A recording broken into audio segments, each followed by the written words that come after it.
Жазгы талаа иштерин жүргүзүүдө күйүүчү майдын баасы коңшу республикаларга салыштырмалуу кымбат болуп жатат. Жогорку кеңештин бүгүнкү жыйынында өкмөттүн 2017 жылдагы жазгы талаа жумуштарына болгон даярдыктары туурасында маалымат угулду. Өкмөттүн билдирүүсүнө караганда даярдыктар 80% түзөт.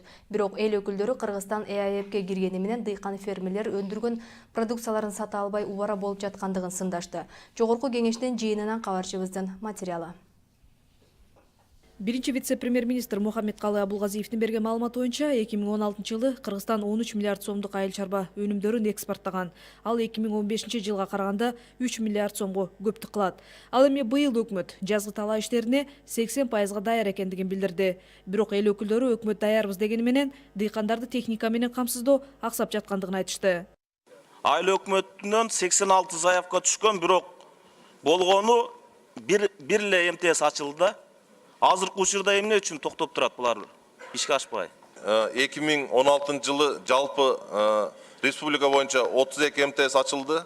Ал эми жаңы муниципалдык лизингди ачуу боюнча биринчи вице-премьер катары мен эки ачылышка катыштым. Анан ат башыда болду, тоңдо болду. Өнүгүү Прогресс партиясынын мүчөлөрү менен барып сокулукташтык, экөөнү. Ал эми жип ирүүчү завод ачуу менен жыл сайын пахта буласынын чийки затын өзүбүздө иштетип, миллиондогон каражат өзүбүздө калышына шарт түзүү маселесин депутат Тынчтык Шайназаров көтөрдү. Ошол транспортировкага жоготкон акчаларды бир Кыргызстанда калтыруу максатында ушул завод курсак кандай болот эле? Себеби бир вагондон $15.000 калып турса, мына сиз айткан экспорт бул 260 вагон экен. А сумманы эсептеңиздер, миллиардтаган акча болуп атат. 13 000 тоннаны былтыр 65 миллион долларга биз экспортко кетирдирбиз да, статистикабызда. Өкмөт жазгы талаа иштерине болгон даярдыктар жакшы болуп жатат дегени менен дыйкандар өндүргөн продукцияларын сата албай убара болуп жаткандыгын эл өкүлдөрү сындашты. Евразияске кирдик, мына дыйкандардын акыбалы кандай болду? Өкмөттүн отчетун карасаңыз бүт минус деп турат. Минус 50. Айдоо жери боюнча, дан айдоо боюнча, кызылча боюнча бир гана чөп эгүүгө 35 000 гектарга көбөйттүр. Эмне Евразияске биз чөп сатабызбы? Парламентарийлер ошондой эле коңшу республикаларга салыштырмалуу бизде күйүүчү майдын баасы кескин кымбат болуп жаткандыгын айтып чыгышты. Мына Газпром менен канча жылдан бери иштеп атабыз. Эмне айтпайсыңар ошо мына бүгүнкү күндө ушу бензиндин баасын, соляркасынын баасын түшүргүлө депчи. Бүгүнкү күндө биз Газпром нефть-Азия менен келишим түздүк.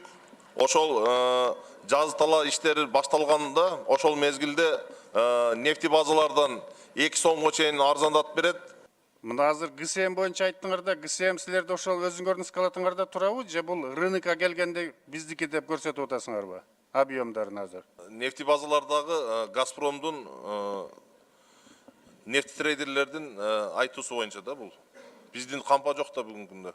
Аны сактай турган. Мен ойлойм, ушул өкмөт ушундан кетсеңер. Бул туура эмес информация. Ар дайым нефти трейдерлер бизге мындай заключение кылды, анан 2 сом ылдый болду деп. Ал жөн эле реклама. Өкмөт жазгы талаа жумуштарын баштоо үчүн дыйкандарга күйүүчү майлоочу майдын баасын 2 сомго чейин түшүрдүк деп көкүрөк кагып отурушту. Бирок эл өкүлдөрү тактап сурай келгенде көрсө, өкмөт бааны февраль айына гана түшүргөн экен. Ал эми дыйкандар келерки айдан баштап чыныгы жазгы талаа жумуштарына киришкенде баасы канча болот азырынча белгисиз. Изач Шугралиева, Бекжан Камзаев, Сентябрь.